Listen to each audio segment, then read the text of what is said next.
All right, now one more question before we let you go, because I know that you were in the new Nickelback video. Yes, that was cute.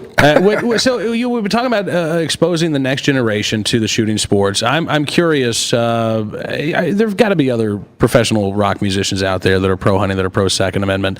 Are you as evangelical to your fellow musicians about the Second Amendment as you are Absolutely. to everybody else? In fact, yes, I've always been militantly anti-substance abuse, militantly.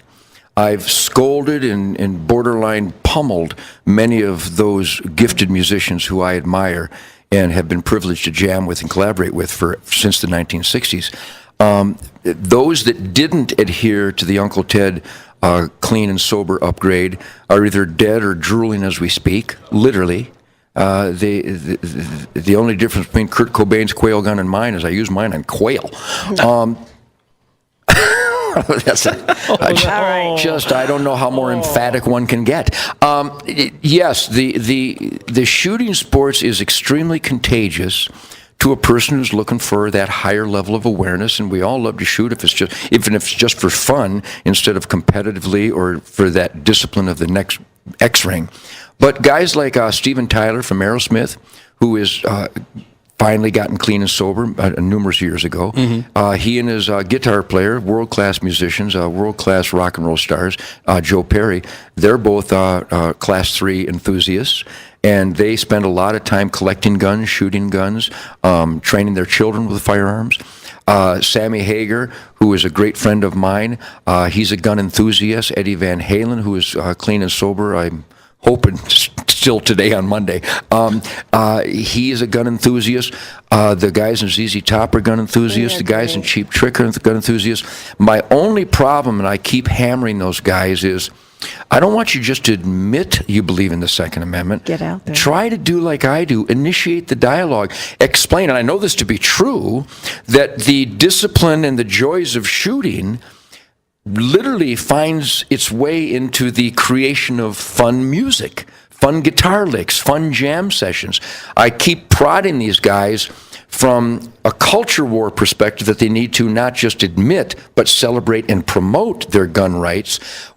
But at the same time, I'm prodding them to be more enthusiastic. Their management are constantly telling them to shut up about that because it's politically incorrect, and maybe somebody from Rolling Stone won't do an album review. I mean, it really is that stupid. Because remember, Rolling Stone magazine, how about this? The Rock and Roll Hall of Fame is dictated and controlled by Jan Wenner, who is the #1 money source for Sarah Brady's outfit.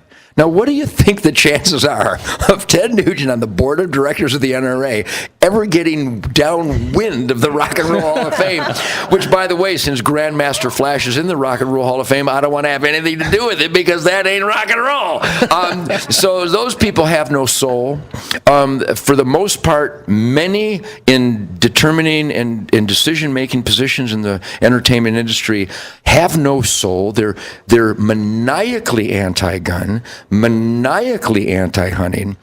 I cause them much anguish because I'm on the major media all the time because I'm able to articulate the stand, not my stand about Second Amendment, just the stand, the truth, the self-evident truth that it's a God-given right. And so even though it drives them batty, because I bring, I don't know how after all these years and all these disfiguring conditions, I still bring them ratings because I bring a certain buoyancy, dare I say, to the debate, even though there's no debate. But I try to prod the other rockers.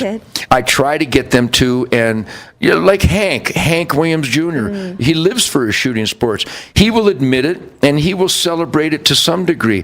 But I don't see him on Hannity and Combs or Glenn Beck. What I consider to be our duty if we have access to a bully pulpit. I don't want you to just admit it and comment. I want you to raise some hell. Yeah.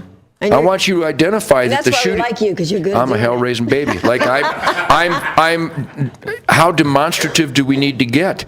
Again, in Tinley Park, Illinois, if you want dead innocent Americans, a gun-free zone is how you do it.